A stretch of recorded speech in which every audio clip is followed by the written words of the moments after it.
Écoutez attentivement et partagez la vidéo partout. Vous connaissez les gens, on se retrouve pour la conclusion. Bon. Avait été acheté par Alassane Ouattara. L'argent avait été remis à son petit frère. C'est lui qui a débloqué l'argent. Et je vous avais parlé d'un certain capitaine Zébré Suleiman. Vous vous en souvenez, non? Écrivez oui. Maintenant, ici, là, en exclusivité, vous allez écouter. Comme à Soul to Soul, les âmes se sont retrouvées chez lui. Et vous allez également entendre comment et qui a payé les armes. C'est très important. Et quand Alassane Ouattara a voulu mettre ça sur Guillaume Soro, Dieu merci, Guillaume Soro avait demandé au général Soumaïla Bakayoko et, comment dirais-je, de répertorier tous les armureries où les armes étaient cachées, les soutes. Parce que ces armes-là, c'est les armes-là qui partaient au Golf Hotel. Et ils avaient violé l'embargo de l'ONU. Et donc, quand les 8400 sont allés prendre les armes-là, l'ONU est venue en Côte d'Ivoire pour enquêter. Ouattara a vendu Guillaume Soro. Il dit les armes-là sont pour Guillaume Soro. Les enquêteurs ont pris 2 jours pour écouter Guillaume Soro, le président Guillaume Soro, pendant 2 jours. C'est là que Guillaume Soro a donné toutes les preuves aux enquêteurs. Ouattara maintenant est obligé d'amnistier Soul to Soul. Ouattara est obligé d'amnistier Soul to Soul. Et j'étais là, cette communication, j'étais là, je l'ai fait. J'étais là. Il y a même le journal Jeune Afrique qui avait écrit que Soul to Soul aurait appelé les mutés pour montrer la place. J'étais là, j'ai fait la communication, j'étais là. J'étais là. On va écouter Zébré Soul parce que j'étais parti, il a sorti avant 20h30. Donc, puisque ça dure 22 minutes, je veux que vous écoutez. Quand un homme marche, Zurich, tout mes respects. Quand un homme marche là, il laisse. Je vous ai dit que je vais prendre les dossiers point par point. Je ne viendrai pas ici faire du matu-vu. Non, non, non.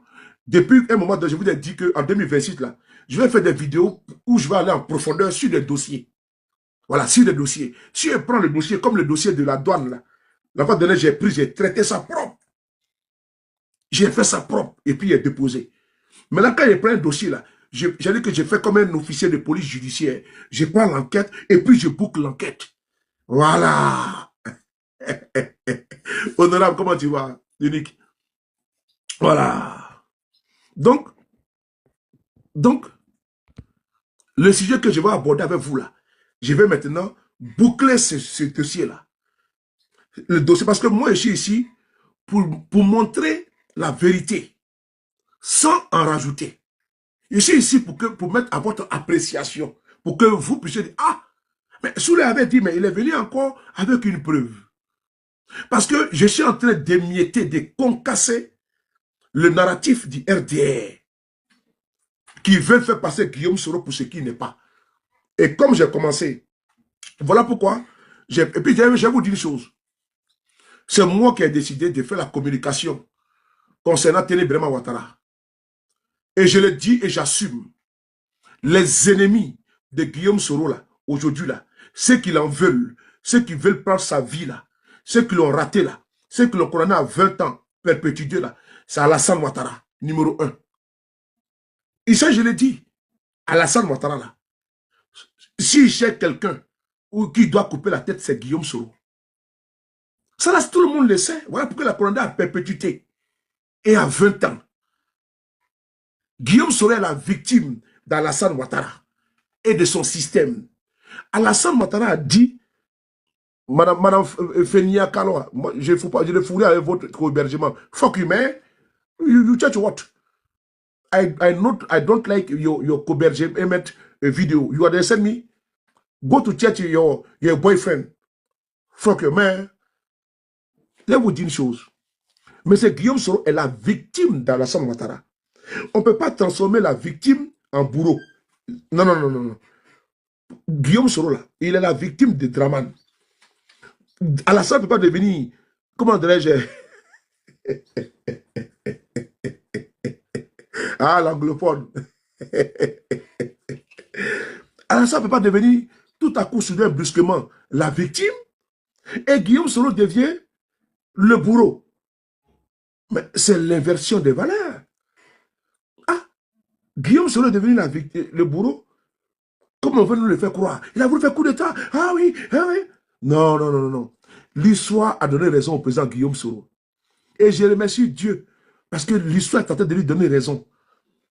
Voilà. Et en train d'écrire, il avait 7 ans. Il dit c'est le pouvoir de Ouattara.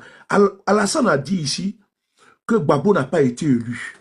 Et donc lui là, tout ce qui compose le pouvoir de Gbagbo, il ne reconnaît pas.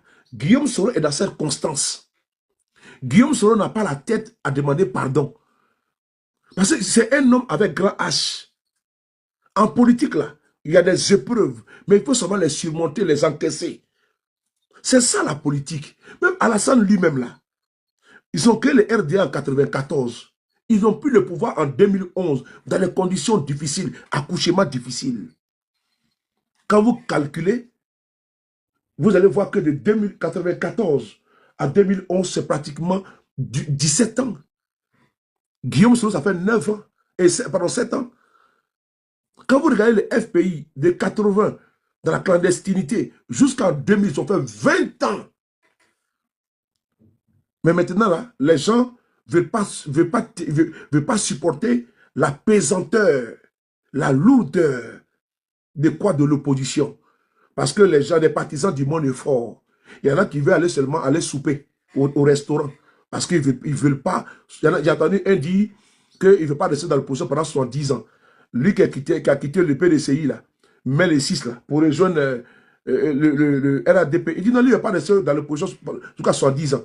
Mais dans ces cas-là, si Gbagbo devait avoir cette mentalité grégaire, ou bien Bernard Zadi Zaourou, s'il avait cette réflexion rabougrie, là, mais on n'allait pas avoir le multipartisme en Côte d'Ivoire. C'est parce qu'il y a des femmes et des hommes. Oui, oui, Ouattara, selon toi, Ouattara est trop puissant. Mais seul Dieu est puissant, Bamoro. Voilà. Ouattara n'est pas puissant, c'est Dieu qui est puissant. Ça, il ne faut jamais oublier ça. Il ne faut pas perdre de vue. Parce que vous êtes tellement dans une posture, vous êtes en train d'idolâtrer quelqu'un. Ouattara n'est pas puissant. S'il était puissant, il n'allait pas empêcher la mort. Il n'allait pas empêcher la maladie. C'est important. Il n'est pas puissant, c'est Dieu qui est puissant. Parce que Dieu a permis à des prophètes, il a permis à Jésus de réveiller Lazare qui était mort. Il dit, Lazare, lève-toi. Lazare s'est levé. Il a ressuscité les morts. Il a guéri les malades. Dieu, là, on a vu ici sa puissance. Ouattara n'est pas un prophète. Il n'est pas un envoyé de Dieu. C'est un mortel. C'est un ancêtre spermatozoïde et un futur cadavre. Je répète, Alassane, là, il n'est pas immortel. Il n'est pas puissant. Il n'est pas bon. Seul Dieu est bon. Quand ils ont dit à Jésus que bon Seigneur, il dit non. C'est Dieu seul qui est bon. Donc, il faut arrêter. Ouattara n'est pas puissant, c'est Dieu qui est puissant. C'est lui qui a la puissance, c'est lui qui est l'alpha et l'oméga. Ouattara ne peut rien créer. C'est parce que la France a aidé Ouattara qu'il a pris le pouvoir. Sinon, Ouattara ne peut pas. On a vu s'il était un clochard en France. Ouattara était clochard en France. Il se pavanait ici en France. Il faut bien écouter les Français. C'est la Côte d'Ivoire qui est grande. Sinon, Ouattara ne peut rien créer. Un jour, tu as compris les Français. Voilà. Ouattara ne peut rien créer, mon frère. Il n'est pas puissant. Vous êtes là, Ouattara est puissant, il est puissant. Il n'est pas puissant. Oufoué, là.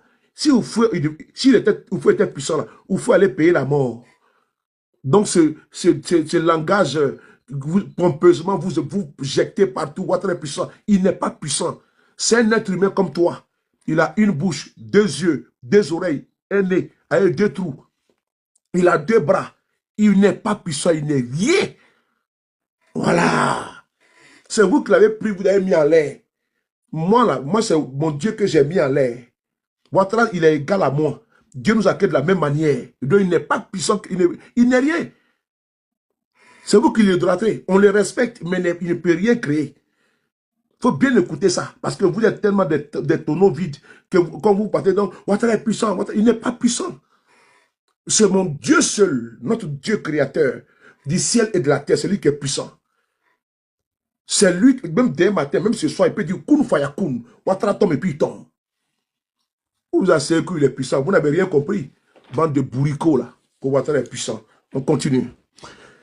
Donc je vais vous dire une chose. Je précise que c'est dans la suite logique de ma communication depuis 4 jours. Tenez-vous, ceux qui me connaissent, ils savent que je suis dans ma droite ligne. Je ne me laisse pas distraire. Je dis bien, je ne me laisse pas distraire. Je ne rentrerai pas également dans des communications poubelles et tout ça. Je ne rentre pas dans ça. Je suis concentré sur l'objectif. Jamais que vous m'avez connu là, vous ne me verrez pas faire du buzz ou bien réponse, attaque-réponse ou bien non. Jamais, jamais, jamais. Nous sommes en 2026. Je vous ai promis, en début d'année, je vous donnais que le meilleur de moi-même, la qualité de la communication. Je suis dans ça. Vous ne me verrez pas dans buzz, dans gbéré ou bien dans des débats inutiles. Voilà. Parce que c'est les débats là qui ont une date de péremption très rapide. C'est-à-dire qu'en Côte d'Ivoire, la buzz, c'est 48 heures. Dès que le buzz finit là, ça passe à la poubelle. Et puis on dit, allez, on passe à autre chose. C'est ça le problème. En Côte d'Ivoire, là, buzz ne dit pas. Donc quand tu fais ton buzz là, c'est ton jour. Si ça fait 24 heures, 48 heures là, abana.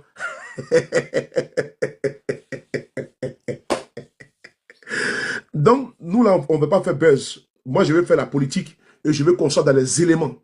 Donc, on va finir avec mon sujet que j'avais commencé la fois dernière. Le sujet, il est ici. Il est là.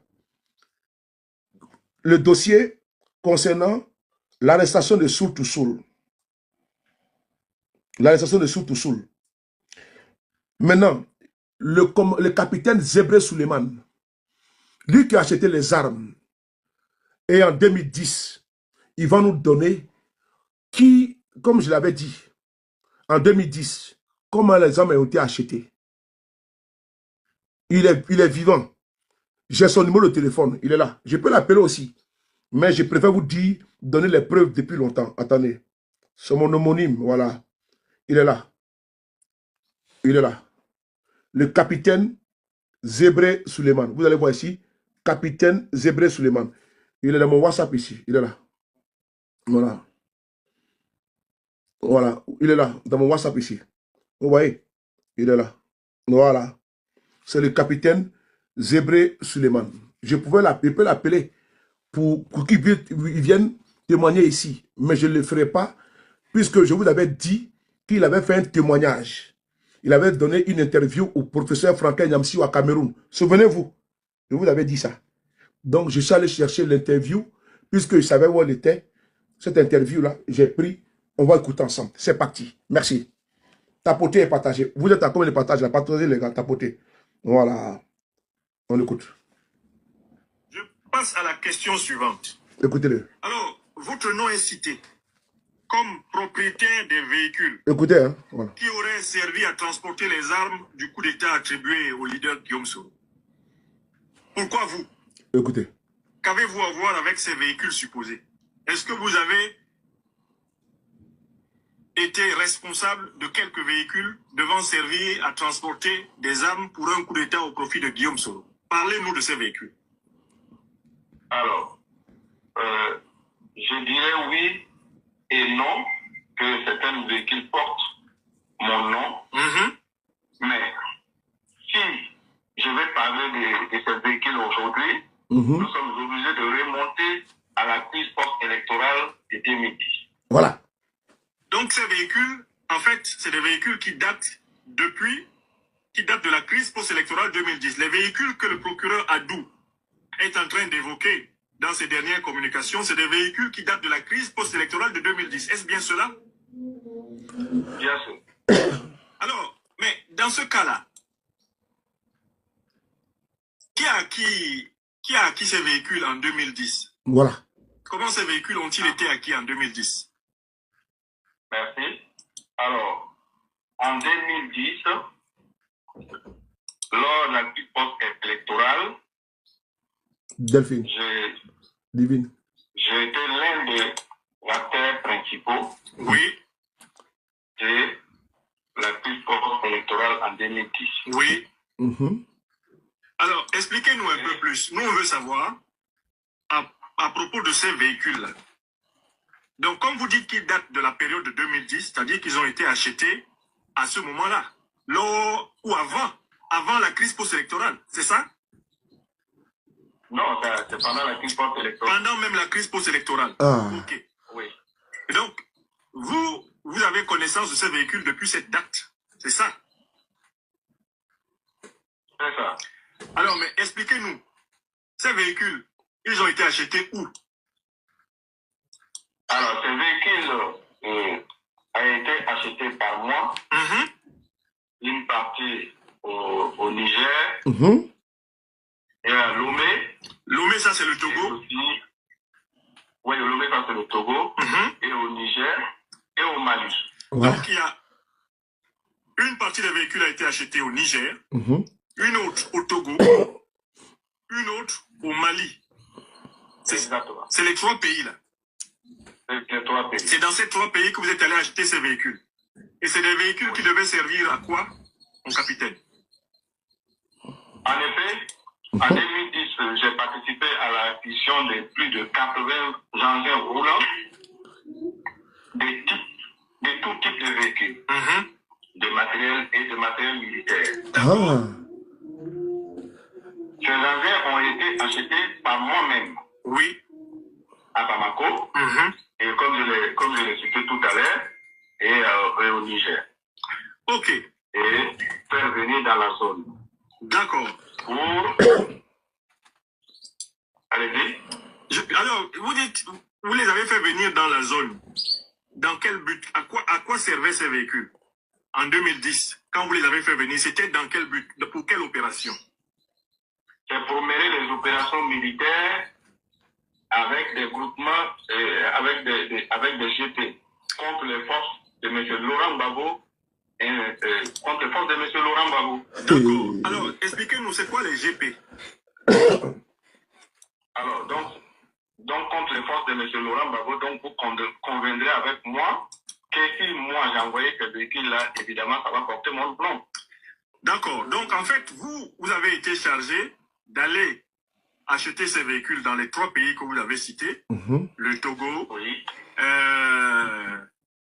le Mali et le Niger. Et ces véhicules devaient donc servir à l'opération de conquête effective du pouvoir par M. Alassane Ouattara, élu à l'élection présidentielle, selon donc la CEI et la communauté internationale, en tout cas l'ONU, lors du conflit de 2010-2011. Bon, mais à ce moment-là, nous pouvons avancer. Notre question est la suivante. Mon capitaine, vous êtes allé acheter tous ces véhicules-là. C'est quand même beaucoup d'argent. Et ils sont des véhicules qui devaient sans doute servir. Oh putain. Je suis en direct sur YouTube. Je suis en direct sur TikTok. Mon capitaine, vous êtes comme étant un milliardaire ivoirien. Vous n'avez pas payé ces véhicules-là de votre propre poche. Vos revenus, quoique ils puissent éventuellement être acceptables, ne vous permettez pas de payer ces... Alors donc, dites-nous très clairement, qui vous a donné de l'argent pour acheter ces véhicules qui devaient servir à la conquête effective du pouvoir par M. Alassane Ouattara? Merci beaucoup, professeur. Alors, d'après le procureur, j'ai été convoqué en 2017 devant le procureur Souleymane Mouité. Tout à fait. Et le capitaine Ouattara Dembélé. 2017. Donc, le procureur Adou a informé, enfin, j'ai entendu dire que j'ai nié les faits. Je n'ai jamais nié. C'est pour compléter à votre question, en fait. Je n'ai jamais nié. C'est-à-dire, je ne vous coupe pas.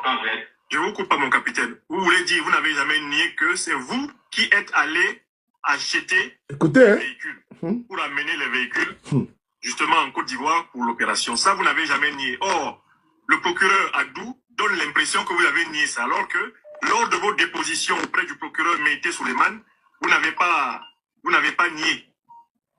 Lors de vos dépositions, excusez-moi, lors de vos dépositions, vous n'avez pas nié. D'accord. Très bien. Donc, allô, vous m'entendez bien? 2017, année où Soul a été arrêté. On continue. La question que je vous ai posée était la suivante.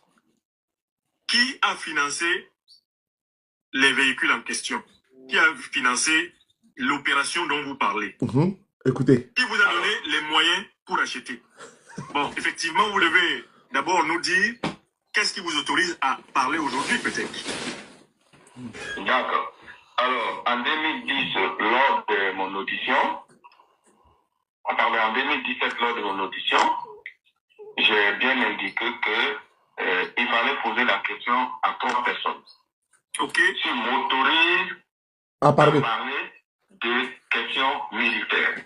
Écoutez, hein. Quelles sont ces 3 personnes? Quelles sont ces 3 personnes? J'ai bien dit au procureur qu'il s'agit de M. Guillaume Kibaforiso et M. Ibrahim Ouattara Ibrahim Ouattara et le président Alassane Ouattara. Alassane Ouattara. Donc ce sont les 3 personnes. On va reprendre. Le capitaine Zébé Suleiman. Partagez les gars.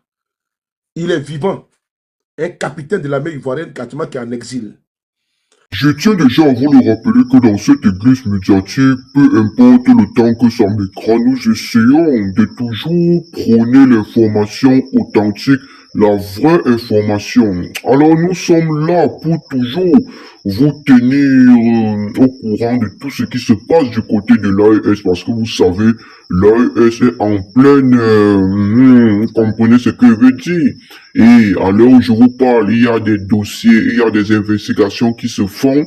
Et nous sommes parmi ceux-là qui dénichons toujours, parce que vous savez, nous sommes aussi une église médiatique, on ne joue pas avec l'information authentique, l'information antérieure. Alors ceux-là qui viennent donc de découvrir pour la première fois cette église médiatique, sachez que vous êtes tombés au bon endroit, vous êtes au bon endroit, et faites comme chez vous, parce que ici il n'y a pas de restrictions pour rencontrer le pasteur que je suis, vous savez, avec les protocoles et tout.